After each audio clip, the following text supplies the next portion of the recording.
तू दुर्गा बन, तू काली बन, कभी ना बुरके बाली बन। मिनट 2 मिनट 3 मिनट के रोजा अफ्तार का टाइम हो गया, आप रोजा अफ्तार लें। रमजान शुरू होने पर दुनिया भर में लोगों ने एक दूसरे को मुबारकबाद दी। भारत के प्रधानमंत्री नरेंद्र मोदी ने भी रमजान की शुरुआत पर शुभकामनाएं देते हुए कहा कि यह पाक महीना समाज में आपसी भाईचारा मजबूत करे और हर तरफ अमन व खुशहाली लाए। पीएम मोदी की इस पोस्ट पर कई प्रतिक्रियाएं आई। महुआ मोइत्री ने जवाब देते हुए कहा कि उम्मीद है आपकी सरकार कम से कम इतना तो सुनिश्चित करे कि मुसलमान अपने घर की छत पर नमाज पढ़ सके।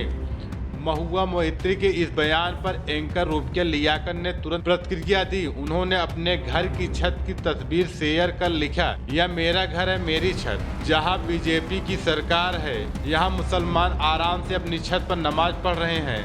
न बैरिकेड, न पुलिस, न रोक टोक, न डर। इसलिए यह बनावटी और झूठी कहानी हमें मत सुनाइए। सिर्फ पोस्ट कर देने से झूठ सच नहीं हो जाता। इसके बाद सोशल मीडिया पर लोग रूपकिया के दावों पर सवाल उठाने लगे। चर्चा चल रही है कि अगर सब कुछ ठीक है तो इलाहाबाद अदालत ने 2 दिन पहले ही बरेली के डीएम और एसपी को नोटिस क्यों भेजा? क्या बरेली में घर पर नमाज पढ़ रहे 12 लोगों को हिरासत में नहीं लिया गया था?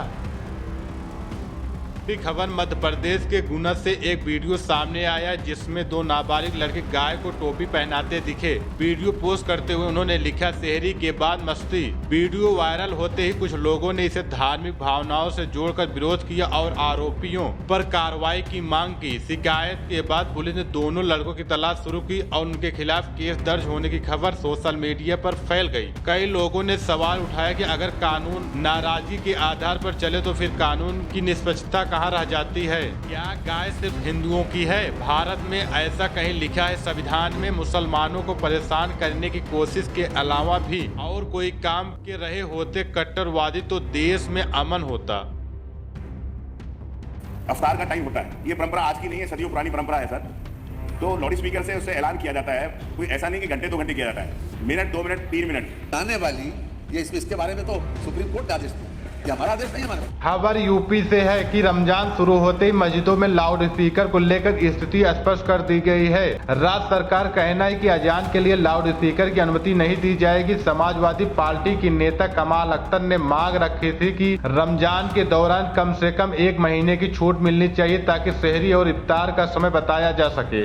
इस पर यूपी सरकार के मंत्री ने कहा कि आजकल सबके पास मोबाइल है और समय पहले से ही तय होता है, इसलिए अलार्म लगाया जा सकता है, लाउड स्पीकर की जरूरत नहीं। साथ ही उन्होंने कहा कि ध्वनि नियमों पर रोक सुप्रीम कोर्ट के आदेश के अनुसार है, सरकार इसमें बदलाव नहीं कर सकती। सोशल मीडिया पर कुछ लोग इसकी तुलना करते हुए एक यूजर ने लिखे, लाउड स्पीकर की अनुमति नहीं होती तो सभी के लिए नहीं होना चाहिए। यही मुख्यमंत्री कांवड़ में डीजे की पुरजोर पैरोकारी करते हैं। अभी भी इसी प्रदेश में न जाने कितनी जगहों पर राम कथा चल रही है। यह राम कथा सप्ताह भर चलती है, इसका पाठ लाउड स्पीकर पर होता है और यह 24 घंटे निरंतर होती रहती है। किसी मुसलमान को इससे दिक्कत नहीं, लेकिन मस्जिदों के लाउड स्पीकर से समस्या है। लाउड स्पीकर पर अजान से समस्या है, इफ्तार और सहरी के ऐलान से समस्या है। क्या खूब निष्पक्षता है। जिस वर्ग को यह समस्या है उसके पास सत्ता है, सरकार है, संसाधन और सब कुछ है। काश निष्पक्ष रहने का मादा भी होता। एक यूजर ने लिखा, क्या आज भी हम धर्मनिरपेक्ष लोकतांत्रिक देश में ही रहते हैं ना, जहाँ डीजे और पंडाल लगा